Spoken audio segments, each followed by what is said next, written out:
இரண்டாம் அதிகாரம். கள்ள தீர்க்கதரிசிகளும் ஜனங்களுக்குள்ளே இருந்தார்கள். அப்படியே உங்களுக்குள்ளும் கள்ள போதகர்கள் இருப்பார்கள். அவர்கள் கேட்டுக்கேதுவான வேத புரட்டுகளை தந்திரமாய் நுழைய பண்ணி தங்களை கிரயத்துக்கு கொண்ட ஆண்டவரை மறுதலித்து தங்களுக்கு தீவிரமான அழிவை வருவித்துக் கொள்ளுவார்கள். அவர்களுடைய கெட்ட நடக்கைகளை அநேகர் பின்பற்றுவார்கள். அவர்கள் நிமித்தம் சத்திய மார்க்கம் தூஷிக்கப்படும். பொருளாசை உடையவர்களாய் தந்திரமான வார்த்தைகளால் உங்களை தங்களுக்கு ஆதாயமாக வசப்படுத்திக் கொள்ளுவார்கள். பூர்வ காலம் முதல் அவர்களுக்கு விதிக்கப்பட்ட ஆக்கினை அயர்ந்திராது. அவர்களுடைய அழிவு உறங்காது.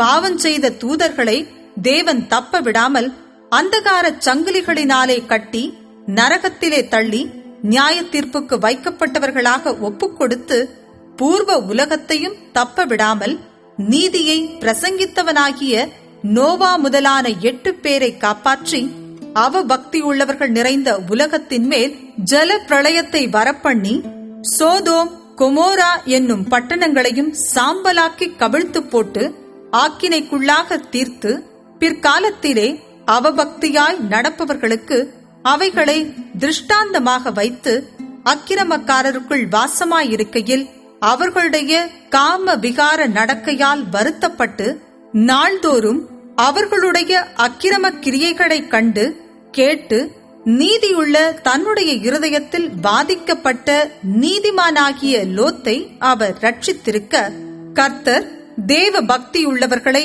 சோதனையினின்று ரட்சிக்கவும் அக்கிரமக்காரரை ஆக்கினைக்குள்ளானவர்களாக நியாய தீர்ப்பு நாளுக்கு வைக்கவும் அறிந்திருக்கிறார்.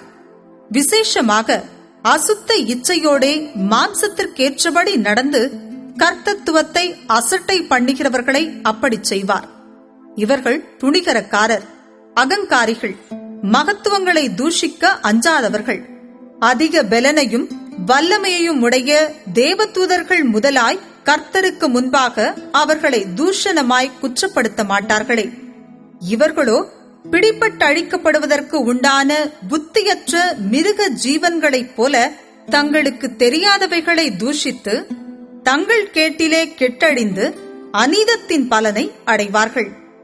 இவர்கள் ஒரு நாள் வாழ்வை இன்பமென்றெண்ணி கரைகளும் லட்சிகளுமாயிருந்து உங்களோடே விருந்துண்கையில் தங்கள் வஞ்சனைகளில் உல்லாசமாய் வாழ்கிறவர்கள்.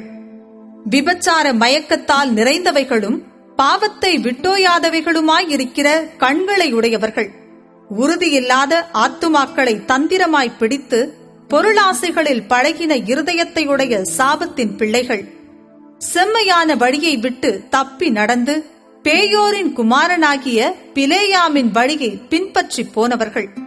அவன் அநீதத்தின் கூலியை விரும்பி தன்னுடைய அக்கிரமத்தின் நிமித்தம் கடிந்து கொள்ளப்பட்டான். பேசாத மிருகம் மனுஷர் பேச்சை பேசி தீர்க்கதரிசியினுடைய மதிக்கேட்டை தடுத்தது. இவர்கள் தண்ணீர் இல்லாத கிணறுகளும் சுழல் காற்றினால் அடியுண்டோடுகிற மேகங்களுமாயிருக்கிறார்கள். என்றென்றைக்கும் உள்ள காரிருளே இவர்களுக்கு வைக்கப்பட்டிருக்கிறது. வஞ்சகமாய் நடக்கிறவர்களிடத்திலிருந்து அரிதாய் தப்பினவர்களிடத்தில் இவர்கள் அகந்தையான வீண் வார்த்தைகளை பேசி மாம்ச இச்சைகளினாலும் காம விகாரங்களினாலும் அவர்களை தந்திரமாய் பிடிக்கிறார்கள். தாங்களே கேட்டுக்கு அடிமைகளாயிருந்தும் அவர்களுக்கு சுயாதீனத்தை வாக்குத்தத்தம் பண்ணுகிறார்கள். எதினால் ஒருவன் ஜெயிக்கப்பட்டிருக்கிறானோ அதற்கு அவன் அடிமைப்பட்டிருக்கிறானே. கர்த்தரும் இரட்சகருமாயிருக்கிற இயேசு கிறிஸ்துவை அறிகிற அறிவினாலே உலகத்தின் அசுத்தங்களுக்கு தப்பினவர்கள் மறுபடியும் அவைகளில் சிக்கிக்கொண்டு ஜெயிக்கப்பட்டால் அவர்களுடைய பின்னிலைமை முன்னிலைமையிலும் கேடுள்ளதாயிருக்கும். அவர்கள் நீதியின் மார்க்கத்தை அறிந்த பின்பு தங்களுக்கு ஒப்புவிக்கப்பட்ட பரிசுத்த கற்பனையை விட்டு விலகுவதை பார்க்கிலும் அதை அறியாதிருந்தார்களானால் அவர்களுக்கு நலமாயிருக்கும். நாய் தான் கக்கினதை தின்னவும் கழுவப்பட்ட பன்றி சேற்றிலே புரளவும் திரும்பினது என்று சொல்லப்பட்ட மெய்யான பழமொழியின்படியே அவர்களுக்கு சம்பவித்தது.